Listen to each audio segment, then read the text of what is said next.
পরদিন সকাল সকাল তালুকদার কুঠিরে পুলিশ আসার কথা থাকলেও ওনাদের দেখা মেলেনি। এ এক আশ্চর্যতম ঘটনা হলো সত্যিকার অর্থে এমনটা প্রতিফলিত হয়েছে। যতই খুন খারাপই হোক না কেন, তার প্রমাণ লুট করা অপ্রকাশিতব্য। এ আর নতুন কিছুই নয়। তার উপর পুলিশের পকেট মোটা মোটা বান্ডিলে ভর্তি থাকা সত্ত্বেও তারা কেন শখ করে এই বাড়িমুখী হবে? এই এক রাজনীতির অন্যতম রহস্যের বেড়াজালের খেলা, যা সকলের কাছে কেবল ধুধু ধোঁয়াশা রহস্যই যায় বলে। এখানে কেবল জিততে হলে ক্ষমতা আর টাকা ঢালা, যত টাকা ঢালবে মুখ ততই বন্ধ থাকবে। এই সম্পর্কে অবশ্য খুব ভালো করেই নওয়াফের জানা আছে। পুলিশের মুখ বন্ধ করতে তার বাপ চাচারা মোটা অঙ্কের টাকা ঢালে তা অজানা অপ্রকাশিতব্য নয়। আজকাল সত্যিকার আইন আর নেই, সব টাকার কাছে বিক্রি হয়ে গিয়েছে। গতকাল রাতে গিয়ে জাহিদ তালুকদার সকল প্রমাণ লুটপাট করে গিয়েছেন। বিন্দুমাত্র সন্দেহের অবকাশ রাখেননি যে এখানে কোনো প্রকার নৃশংসতা খুন হয়েছে। পুরো লাশটাই চতুরতার সঙ্গে গুম করে দেওয়া হয়েছে, নয়তো ঘটনার যোগ সূত্রপাত ধরে সন্দেহের বীজ তার দিকে গিয়ে তুলত। তখন ভোর 8টা-9টা হবে, আর শীতের ভোর 8টা-9টা মানেই গা কাটা শীতের শিরশিরে ভাব। বাইরে ধুতু কুয়াশার স্তূপ, গহীন জঙ্গলে ঘন ঘন গাছগাছালির মধ্যে তৈরিকৃত ট্রিহোমটির ভেতরে কেবল ওরা। গাছপালার ফাঁক ফোকর দিয়ে কিঞ্চিত কিঞ্চিত আলোক ঝিলিক আসে, তবুও শীতটা মোটামুটি ভালোই। উত্তরের জানালাটা শটাং করে খোলা, কিঞ্চিত রৌদ্রমাখা দুষ্টু মরুত এসে আলিঙ্গন করে গেল ওদের। অপরিচিত কুহু কুহু বিহঙ্গের ঢাক উৎকর্ণে মধুর ন্যায় বাজে। কত সুন্দরী না ওদের জীবন বিচিত্র ধারা। দিন শেষে কোনো ক্লান্তি শ্রান্তি নেই, মানুষের মতন জীবনে কোনো ঝড়ঝাপটা পোহাতে হয় না, তবু ওরা সুখী। কর্ণের কাছে দোয়েলের শীষ শুনে নিদ্রা ছুটে গেল ওর। প্রশস্ত বুকের ভেতর থেকে বিড়াল ছাড়ার মতন মুখটা উঁচু করে তুলে পিনপিন করে ঝাপসা ঝাপসা চোখে বোঝার চেষ্টা করলো কোথায় আছে। হঠাৎ খোলা জানলার দিকে দৃষ্টি পড়ে ওর। উন্মুক্ত জানালার থাই গ্লাসের পাশে বসে হেলে দুলে শীষ দেয় দোয়েল ভায়া। দৃষ্টিটি বেশ মনোরম ও নজর কাড়া এবং চোখ ধাঁধানো। দৃষ্টি ঘুরিয়ে একবার ঘুমন্ত গাম্ভীর্যে ভরা পুরুষালী সুতনু সমেত মুখটা দেখল। চট করে উঠে বসে পড়ল। অগোছালো চুলগুলি মুড়িয়ে মুড়িয়ে হাত খোপা করে নিল। হামিকতে দিতে হাত পা টান টান করে লম্বা আলস্যমি দিল। নাকে পুরুষালী গন্ধ হুড়হুড় করে প্রবেশ করে। আর চোখে ঘুমন্ত মুখটা দেখার লোভ সামলাতে পারল না। ললাটে এক হাত রেখে টান টান হয়ে নিশ্চিন্তে ঘুমুচ্ছে নুনি। জিনিসটা ভীষণ ভালো লাগলো। মনটা এখন পুরোদমে ফুরফুরে ও খোশ মেজাজে রয়েছে। ফের মাথাটা চওড়া লোমকৃত বুকের মধ্যে হেলিয়ে দেয় ও। ওনার উন্মুক্ত বুকে ওর মুখে লালা আঠালো বানিয়ে চালল, তবুও লোকটার ভেতরে বিরক্তির লেশমাত্র নেই। ঘুমের মধ্যেই ওর উপস্থিতি পেয়ে ছোটোখাটো দেহটা আষ্টেপৃষ্টে জড়িয়ে ধরেন শক্তিশালী পুরুষটি। নড়বার বিন্দুমাত্র অবকাশ রাখেননি, যেন ছেড়ে দিলেই পালিয়ে যাবে। গরম গরম নিঃশ্বাসের তাপমাত্রা ওর চোখে মুখে আছড়ে পড়ে। লোকটা পেছন থেকে ওর লতানো কোমর চেপে ধরে ঢেউ খেলানো চুলগুলি কাঁধ থেকে সরিয়ে ঘাড়ে মুখ গুজে ঘুমাচ্ছিলেন। কিছুক্ষণ হলো ওনার দিকেও ঘুরে শুলো। খুব কাছ থেকে ওনার ঘুমন্ত মুখটি অবলোকন করে। জোড়ো ভ্রু, সরু নাক, লালচে ওষ্ঠ, মুখটা চ্যাপটা, গালে খোঁচা খোঁচা দাড়ি। সেভ করেনি বুঝি? চোখে মুখে গাম্ভীর্য একটা ভাব। উনি হঠাৎ নড়াচড়া করে উঠে ফের ঘুমিয়ে পড়লেন। পাখি ঘুমালো না। অপলক দৃষ্টিচোরা দিয়ে নিজের একমাত্র শখের প্রিয় পুরুষটির দিকে তাক করে রাখল। কত কাছ থেকে ওনাকে সে দেখছে, কত যত্ন সহকারে, কত তৃপ্তি নিয়ে প্রিয় পুরুষটির নিঃশ্বাসের শব্দ শুনছে, গুনছে। তা কি উনি জানেন? জানেন না। যতটা কাছে থাকলে ওনার হৃৎপিণ্ডের গতিবেগ শোনা যায়, মাপা যায়, ততটা কাছে সে যেতে চায়। অসম্ভব ভালোবাসে এই প্রিয় পুরুষটিকে। তাকে ছাড়া থাকতেও সে দুঃস্বপ্নে কিংবা কল্পকালেও ভাবান্তর করে না। কতক্ষণ নিষ্পাপ মুখটা নিয়ে ওনার সৌন্দর্য গিলে গিলে নিচ্ছিল, খাচ্ছিল। যদিও এই পুরুষটি একমাত্র তার, ওনাকে দেখার অধিকার বোধত্ব একমাত্র তারই, তবুও ভয় হয়, ভীষণ ভয়। নদীর যেমন ভয় হয় পানি শুকিয়ে যাওয়ার, তারও তেমন ভয় হয় নিজের মানুষটিকে হারিয়ে ফেলার। লোকটা বেশ সুদর্শন। যতটা সুদর্শন সুপুরুষ হলে লোকের চোখে লাগে, ভয়টা সেখানে গিয়ে দাঁড়িয়েছে। ওকে দুশ্চিন্তার সাগরে ভাসিয়ে রেখে দেখো নিজে কি সুন্দর শান্তির ঘুম ঘুমোচ্ছেন মহারাজ। অথচ জেগে থাকলে সর্বদা হুমকি ধুমকি মারতেই থাকেন। সিল্কি চুলগুলি ললাটে এলোমেলো হয়ে অবহেলায় লেপ্টে আছে। কড়া পারফিউমের ঘ্রাণে ওর উন্মাদ লাগে। লোকটা নিতান্ত নিরতিশয় নিষ্পৃহ। সকলের সাহায্যে কোমর খিচে নামেন। অথচ তার শত্রুর অভাব নেই। তাকে মারার জন্য কত শত লোক তিমির ঢাকার নিশীথে ওত পেতে আছে। একবার সুযোগ পেলে কাম খতম। আর এই ভয়টাই ওকে যথোচিত পীড়া দেয়। নিজের থেকে ওর প্রতি কত যত্ন ও সমাদরে টুটি রাখেন না উনি। বয়ক্রম বেশি হলেও দেহের আকার আকৃতি দেখে বোঝার উপায় নেই তার বয়সের সময়কাল। নিতান্ত সুদর্শন সুপুরুষও বটে। ওর নানু বলতো পুরুষ কালো হোক কোনো সমস্যা নেই, কিন্তু তাকে উঁচু লম্বা স্বাস্থ্যবান হতে হবে। পুরুষ লোক স্বাস্থ্যবান মোটাসোটা না হলে ঠিক চোখে লাগে না দেখতে। ওর নানির কথাটা বড্ড মনে পড়ে গেল। সে তো সুপুরুষ পেয়েছেই, সঙ্গে সুদর্শনও। কি মায়া জড়িয়েছে ওই মুখটায়, যা তাকে ক্রমে ক্রমে টানে। আগে এমন ছিল না সে। বিবাহের পরপরই সে একটু বেশি নির্লজ্জ বেহায়া ছ্যাঁচড়া হয়েছে। ওনার ঘুমন্ত পুরো মুখটাই ও চুমুতে পরিয়ে তুলল। জাগ্রত থাকতে সে আদর করতে পারে না, কেননা তখন লোকটা ফ্যালফ্যাল করে তাকিয়ে থাকে। কখনো কখনো অধর কামড়ে লুচু লুচু ভঙ্গিমায় হাসেন। তাছাড়া ওনার লাগামহীন কথাবার্তা দিয়ে লজ্জা দিতে সর্বদা প্রস্তুত থাকেন। আর তখন ওর সারা অঙ্গে লজ্জা দ্বিগুণ হারে বাড়িয়ে তোলে, যার কারণে ও ওনাকে চুমু খেতে পারে না। ওনার নাক ঠোঁট ধরে টানলো কিছুক্ষণ। লোকটা চোখ মুখ খিচিয়ে উঠে বসলো। ঘুম চড়ানো চোখ দুটি নিয়ে কতক্ষণ তাকিয়ে রইলেন। এরপরে আকস্মিক ওকে আক্রমণ করে বসলো। সূক্ষ্ম অধর দুটি শুষে নেন। পাখির ওনাকে ধাক্কা মেরে সরাতে চাইল, কিন্তু অমন দানবের মতন শরীর সরানো কি এতই সোজা? মাশাল্লাহ, জামাই একটা পেয়েছে, বুক ফুলিয়ে গর্ব করে বলতে পারবে। যার শরীর নয় তাফাল, বাপরে বাপ, যেমন উঁচু লম্বা তেমন স্বাস্থ্যবান। অবশ্য হাইট হিসেবে স্বাস্থ্য পারফেক্ট আছে। উনি ওর চুলের মুঠিটা শক্ত করে ব্যথা দিয়ে চেপে ধরলেন। কিঞ্চিত বিরক্ত হয়ে বললেন, এমন করে নড়ে না যান, সকালে ব্রেকফাস্ট করতে দে। ছে, আমি দাঁত ব্রাশ করিনি। লোকটা চরম বিরক্ত হলেন। আর একটা কথা বললে মেরে তোকে তক্তা বানিয়ে ফেলবো, তখন আরও দুটো বেশি দিব। পাখি আটকে উঠল। আচমকা মুখে আঙুল চলে গেল। সহসা দুপা পিছিয়ে যায়। ইশারায় বোঝালো সে আর কথা বলবে না, চুপচাপ ভদ্র মেয়ের মতন বসে রইবে। লোকটা খুশি হলেন। চওড়া বুক ফুলিয়ে হাঁ করে শ্বাস টেনে ওর নগ্ন পা দুটি ধরে টেনে ওকে নিজের বুকের ওপর উঠিয়ে নেন। শক্ত করে বুকের ভেতরে ঢুকিয়ে রাখেন। ফের ঘুমানোর প্রস্তুতি নিচ্ছেন উনি। পুরো সারা রাত মোটামুটি ভালোই ঘুমিয়েছে ও। এখন আবার ঘুমানো যায়? উনি না হয় ঘুমাবে, কিন্তু সে জেগে জেগে কি করবে? মশা মারবে নাকি আজও? হঠাৎ পাখির মাথায় দুষ্টু বুদ্ধি আঁকলো। ঘুমাবেন না উনি? দাঁড়া, ঘুমানো দেখছি। পাখি ওনার নাকে ওর চুল দিয়ে সুড়সুড়ি দিল। পরপর লোকটা দুবার হাঁচি দিয়ে উঠল। পাখির হাসি যেন থামে না। মুক্ত দানার মতন অধর হতে ঝরে ঝরে পড়ে। শুনতে উৎকর্ণে ভালোই লাগে। লোকটা চোখ বন্ধ অবস্থাতে হাসেন।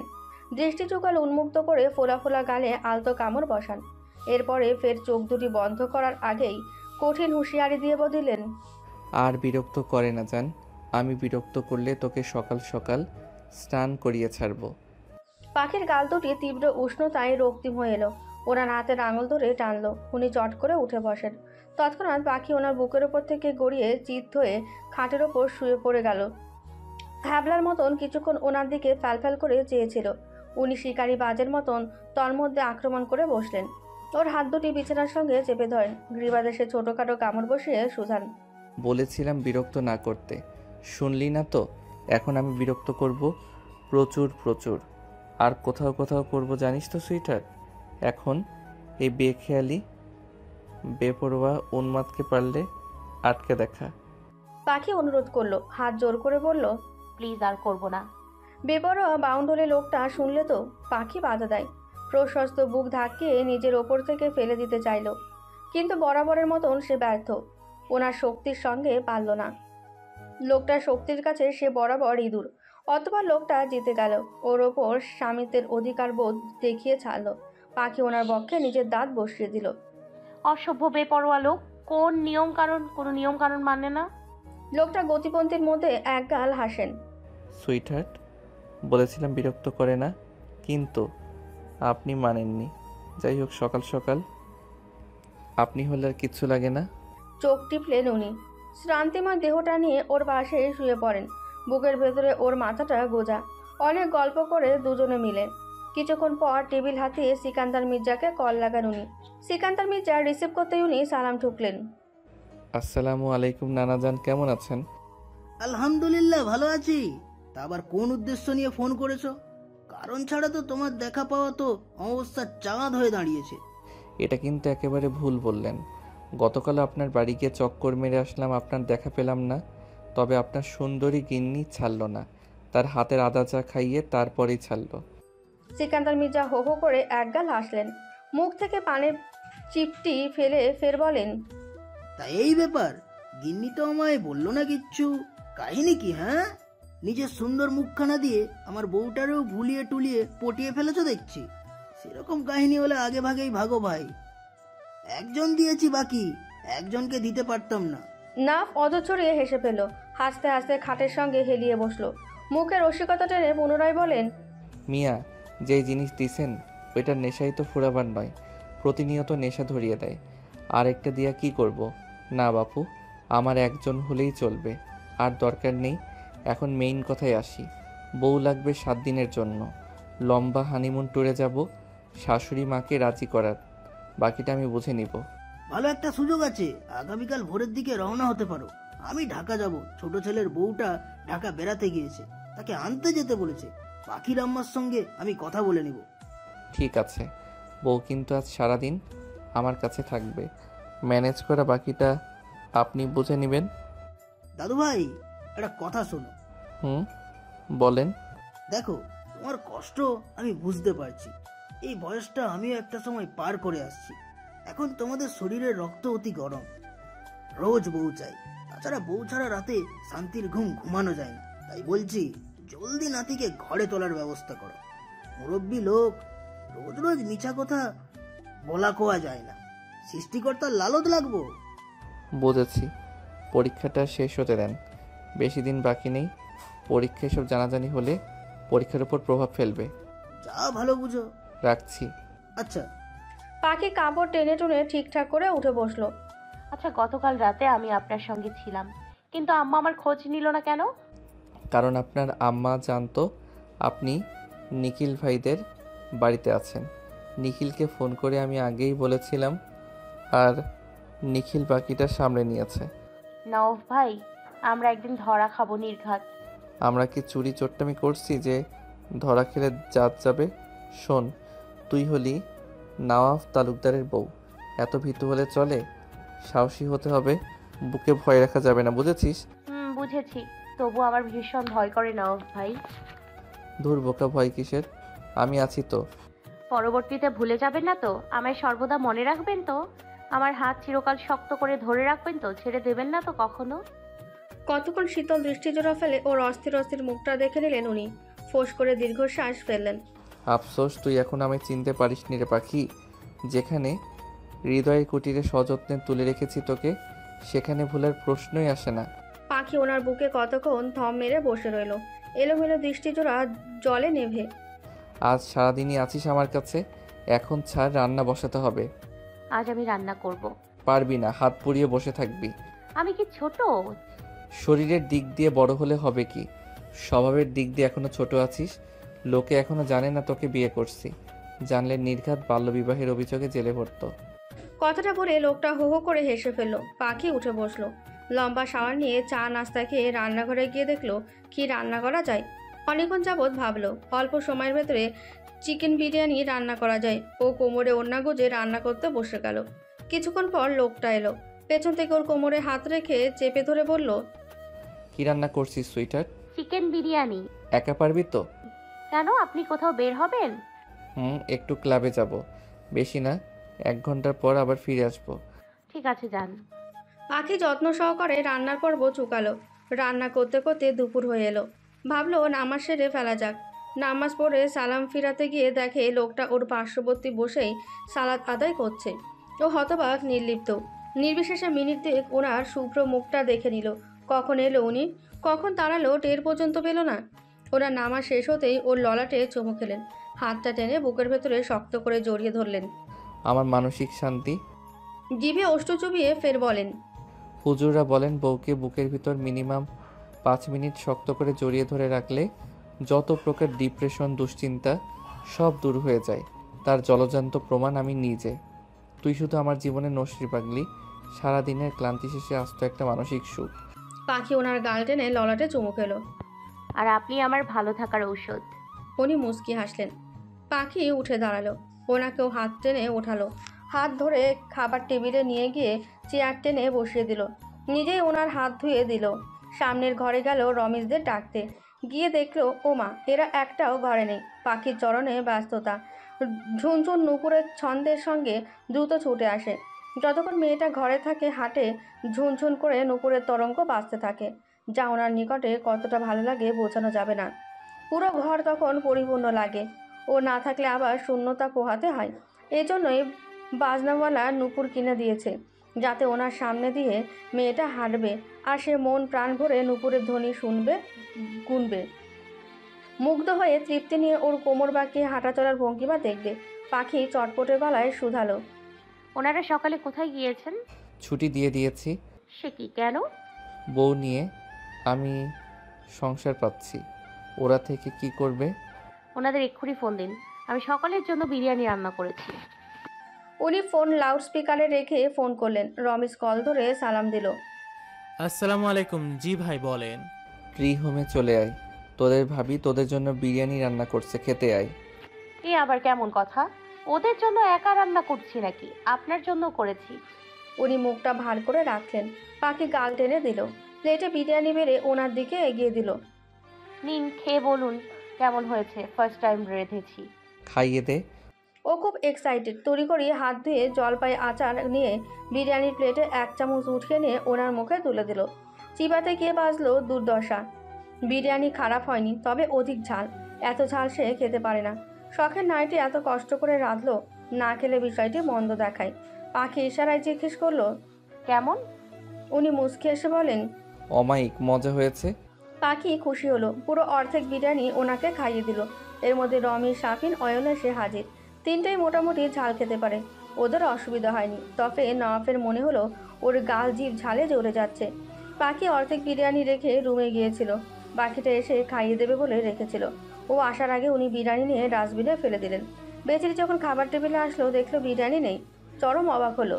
আশ্চর্য, বিরিয়ানি গেল কই? উনি মিচেমিচি হাসতে চেষ্টা করলেন। খেয়ে ফেলেছি। পাখির কেন জানি বিশ্বাস হলো না, তবুও কিছুই বলল না। রমিজরা প্রশংসায় ভাসালো। খুব মজা হয়েছে। অথচ যার কাছ থেকে এত এত প্রশংসা পাওয়ার কথা, তার কাছ থেকে একটাও পাওয়া হয়নি, এতটাও পাওয়া হয়নি। কিঞ্চিত মন খারাপ নিয়ে রান্নাঘরে গেল হাত ধুতে। ডাস্টবিনের দিকে নজর পড়তে দেখলো বিরিয়ানি ডাস্টবিনে পড়ে আছে। নিমেষের মধ্যে ওর মন খারাপ হয়ে গেল। উনি ওকে মিথ্যে বলল, রাগ করে বিরিয়ানি খেলো না, মুখ গোমরা করে বসে রইল। বিকেলে উনি আবার বের হলেন। পাখি চুপচাপ ছিল, কথা বলেনি কোনো। উনি বুঝলেন রাগের কারণ, তবুও মুখ খুলে জিজ্ঞেস করলেন না। দরজাটা বাইরে থেকে আটকে দিয়ে বেরিয়ে গেলেন। পাখির ভীষণ চিল্লিয়ে কান্না পেল। পাশুন্টের লোক, সে দুপুরে খায়নি সেটা পর্যন্ত জিজ্ঞেস করলো না, আবার ভালোবাসা দেখাতে আসে। গুল্লি মারি ওই ভালোবাসার কপালে। বালিশে মুখ লুকিয়ে ফুপিয়ে ফুপিয়ে কেঁদে নোনা জলে চোখ মুখ ভাসালো। থাকবে না আর সে ওনার মতন পাশুন্টের নিষ্ঠুর লোকের কাছে। এখনই বাড়ি চলে যাবে, আর আসবে না, দেখাও করবে না। থাকুক উনি একা একা যত খুশি। দরজা খুলতে গিয়ে দেখলো বাইরে থেকে দরজা আটকানো। এবার একা ঘরে ওর আরও বেশি কান্না পেল। কতক্ষণ মনের শখ মিটিয়ে কাঁদলো। রাত 8টায় তখন লোকটার দেখা মিলল। পাখি চুপচাপ মোবাইলে গান ছেড়ে শুয়েছিল। লোকটা ফ্রেশ হয়ে ওর দিকে কাচ্চি বিরিয়ানির প্যাকেট এগিয়ে দেয়। পাখি মুখ ঘুরিয়ে নেয়। লোকটা হতাশ হয়। শার্ট খুলে টি শার্ট আর 3/4 প্যান্ট পরে প্লেটে বিরিয়ানি বেড়ে ওর জন্য নিয়ে আসে। দেখি হা কর। খাবো না। রাগে না সোনা। আমি কারোর সোনা নই। ঠিক আছে তাহলে কলিজা। কলিজাও নই। তাহলে জান। জানও নই। তাহলে সুইটার। কিছুই নই। বউ তো হস না, সেটা অস্বীকার করবি। ও লোকটার মুখে এলোপাতারি কিল ঘুষি মারল। এক সময় ঝরঝর করে কেঁদে ফেলল। আপনি এত পাষণ্ডে কেন? আমি পাষণ্ডে নই জান। পাখির আবার রাগ লাগলো। ওনার বাম হাত টেনে কামড় বসালো। যতক্ষণ জেদ না কমলো ছাড়লো না। রক্তের স্বাদ পেতেই থেমে গেল। লোকটা স্থির ও শান্ত, কেমন নিষ্পাপ নিষ্প্রাণ চোখ দুটিতে ওর মুখটা দেখছেন। ঠোঁটের কোণে রক্ত, সেটা দেখে তাকিয়ে হাসলেন উনি। নিজের আহত হাতটার দিকে একবার তাকিয়ে শুধান, আপনার রক্ত পান করা শেষ হলে আসেন পিশাচিনি, বিরিয়ানি খাইয়ে দেই। রক্তাক্ত হাতটির দিকে তাকিয়ে পাখি নির্বাক। রাগের মাথায় কি করলো, অনুশোচনা বোধে দৃষ্টি নিচু হয়ে আছে। ওনার হাত থেকে তখনও রক্ত বেরিয়ে যাচ্ছিল। পাখি উতলা হয়। ব্যাকুলতা দেখা দিল অন্তর জুড়ে। রক্ত বের হচ্ছে। তোর খেতে শখ জাগছে, তাহলে আয়, আরো বেশি করে খেতে পারিস, আমি বাধা দিব না, ট্রাস্ট মি। লোকটা মুখটার দিকে কতক্ষণ নীরবে চেয়ে পাখি দ্রুত উঠে গিয়ে ফার্স্ট এড বক্স নিয়ে এলো, নিজেই ব্যান্ডেজ করে দিল। সম্পূর্ণ সময়টাতে তিনি নীরব শ্রোতা ছিলেন।